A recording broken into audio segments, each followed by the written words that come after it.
Pare, may laman pa yung jug mo? Wala na, inubos mo na. Pati yelo, wala na rin. Porque malamig yung tubig, inom ka ng inom. Ang init-init kaya. Wala kang barya dyan, bibili akong yelo? Wala. Ikaw na nga umubos ng tubig ko, sa akin ka pa hihingi ng pambili ng yelo? Ang kapal naman ng mukha mo. Kay Foreman kaya? Yung. Sigurado may pera yung. Ang hirap kasi kay Foreman, 4 pesos na lang, ililista pa sa bali eh. Pero yung mga pinantatagay niya, hindi niya nililista. Oo, wala tayong magagawa. Siya yung umahawak ng budget. Visit na yan pare, ang init talaga. Masakit sa balat. Maglagay kaya tayo ng tolda dito. Hindi na kailangan pare. Ako nga nakasando lang. Tara pare, maglagay tayo. Masisira kutis natin dito, ang init Meron naman tolda yun O sige tara, mapilit ka eh. Yan.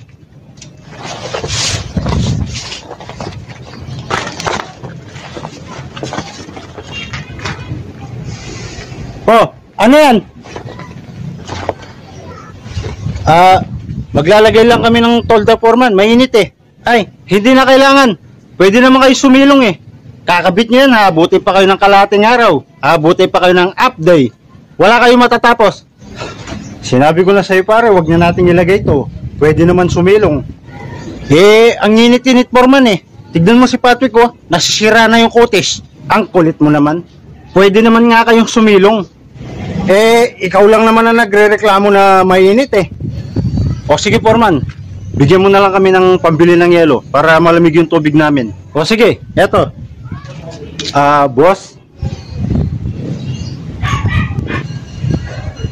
Ano yan? Sino pong foreman dito? Ako ang foreman dito, bakit? Mag-apply ka? Hindi po. Meron po sana akong ibibenta sa inyong gamit kung bumibili kayo. Anong gamit? Submeter boss, baka kailangan nyo dito. Eto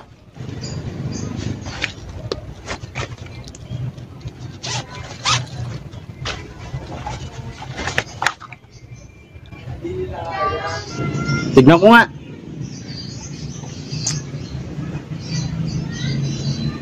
Ayos to Magkano to? Ano po? 1,007 mil po. O sige, eto bayad.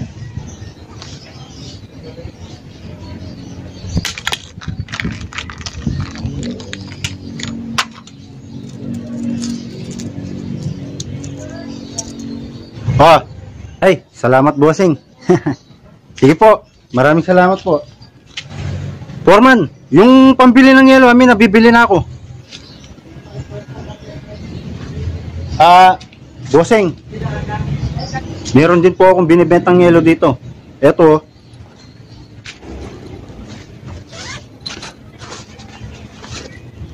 Magkano? 4 na lang bossing. O eto bayad.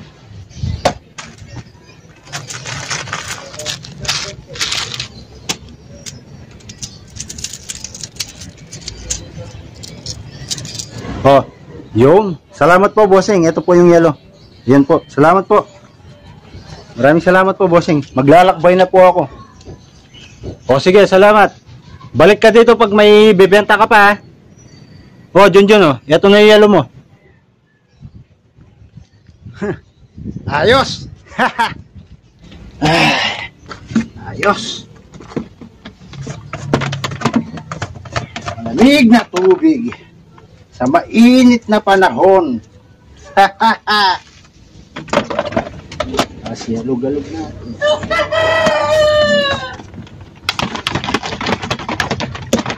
Ayos to Quality. Foreman, turuan mo naman ako kung paano maglagay ng submeter. Tsaka na Patrick, sa next video na to. Okay, sige Foreman. Junjun, tara na! Pero pare, hilang ako. Sige, dali mo.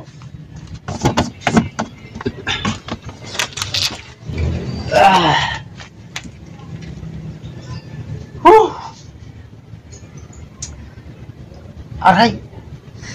Wisit na yan ang abdi Ah, walang lumalabas.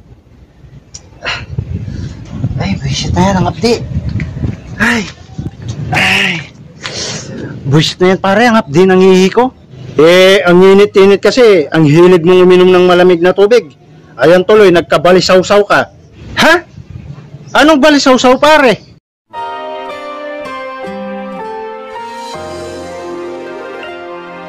Salamat Dok sa inyo, salamat sa pagtulong nyo. Pag-aalaga ay tapat at totoo. Maayos na kalusugan, buong hangat kanino man. Sa bawat So ayun po, magandang araw po. Good morning, no? At welcome po sa ating programa na Salamat Doc. At meron po tayong guest dito na isang construction worker na si Junjun. Hello po, shout out po dun sa source ko na taga Barangay Matarulas, Bayo Camiras, sa Panggasgas. Ayan po, meron po siyang concern sa kanyang kalusugan na pag umiinom daw po siya ng malamig na tubig, umahabdi daw po ang kanyang ihi. Junjun, pwede bang pakisabi ang iyong suggestion?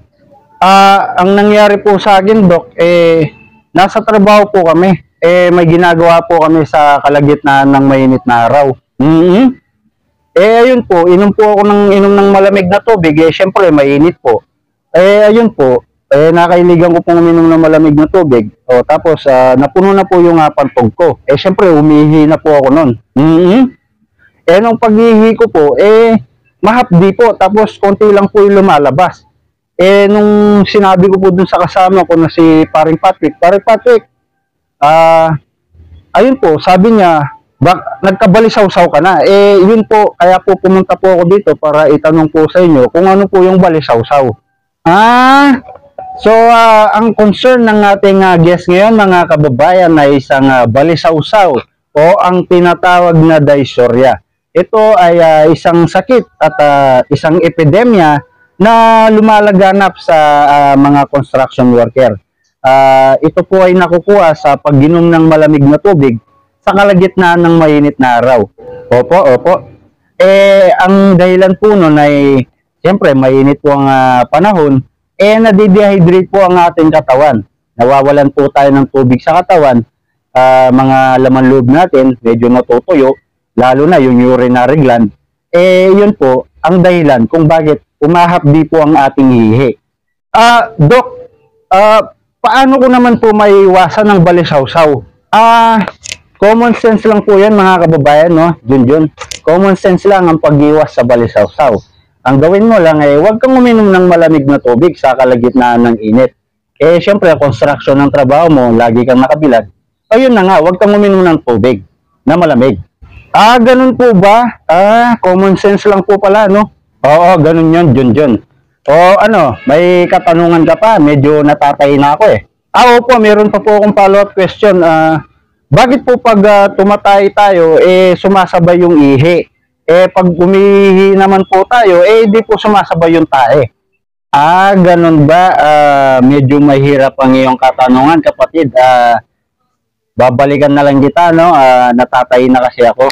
Sige, cut muna. Commercial muna. Sige, paalam sige po, Doc. Tayo muna kayo. Umuulan na, Mababasa na yung cellphone ko. Bye-bye.